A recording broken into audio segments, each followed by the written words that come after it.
In 2010, Yep. you had a surgery. Mhm. That surgery, I'm guessing, fucking didn't go to plan. Tell us about the turning point. What Okay. happened?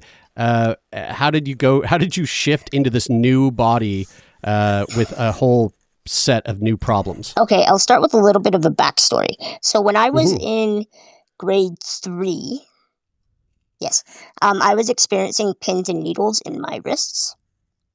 And so the lovely neurosurgeon sent me for I think it was an MRI or an X-ray or something like that, and discovered that my spinal column was squeezing C1 and C2, your top two vertebrae.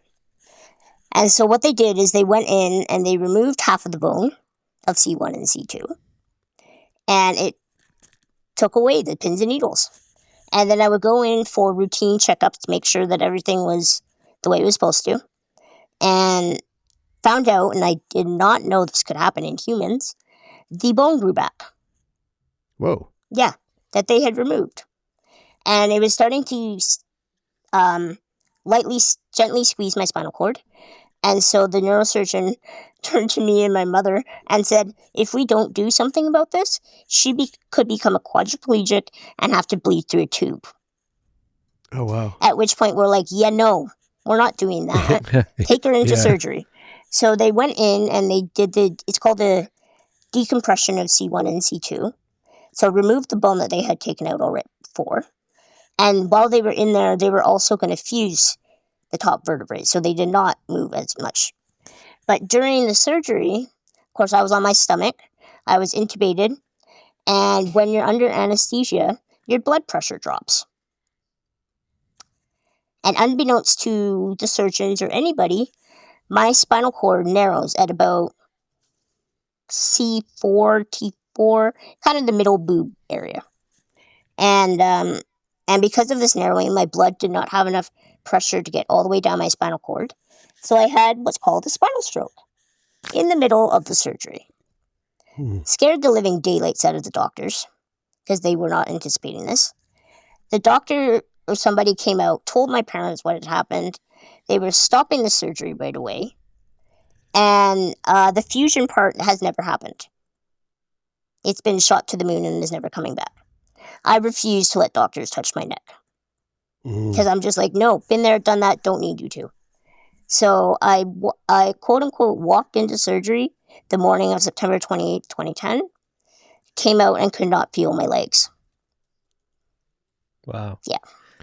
It was earth-shattering, to say the least. And you were 16 years old at that time? Correct, yeah.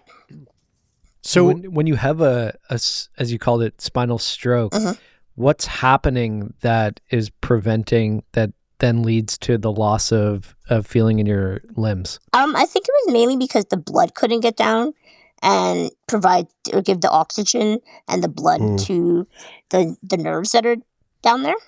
So as I tell people, the nerves from that area of my spinal cord to the brain don't work. But the nerves from that area of the body to the spinal cord do work.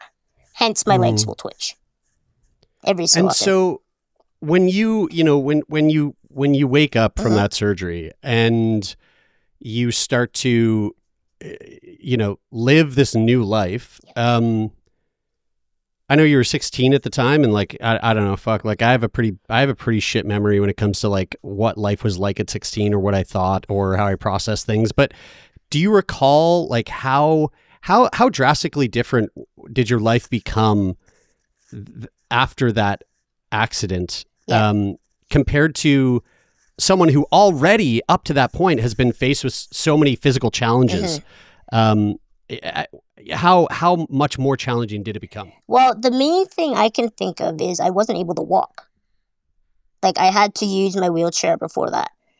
Like, ever since, because like I first got my wheelchair in grade 3, and I would take the wheelchair to school, come home, park it in the garage, take my backpack or whatnot off the back, leave the chair parked in the garage, and walk into the house. But after that, there was no way I could do that. I had to take the chair into the house. And because my injury happened at the T4 level, or middle of the boob, as I tell everybody, because it's easier to visualize. Yeah, everyone knows. Everyone can easily visualize boobs for sure. Yes. Especially these two. I don't know what you're talking about. I also did not have a lot of upper body strength, and I still don't, just because the muscles and the nerves don't work. So I had to relearn how to keep myself upright. I can remember when I was in the hospital for 2 weeks after the surgery, and I can remember when I came home, I took my wheelchair upstairs in the elevator, came out of the elevator. There's a very narrow turning radius in front of the elevator to get out, and I didn't think of it, was going full speed, crashed into the wall, knocked myself over.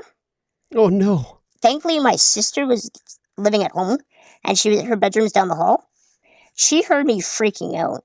She came running out of her room down the hallway, got me seated back upright, and then I wheeled the rest of the way down the hallway to my bedroom, parked in the middle of my room, turned my chair off, and lost it.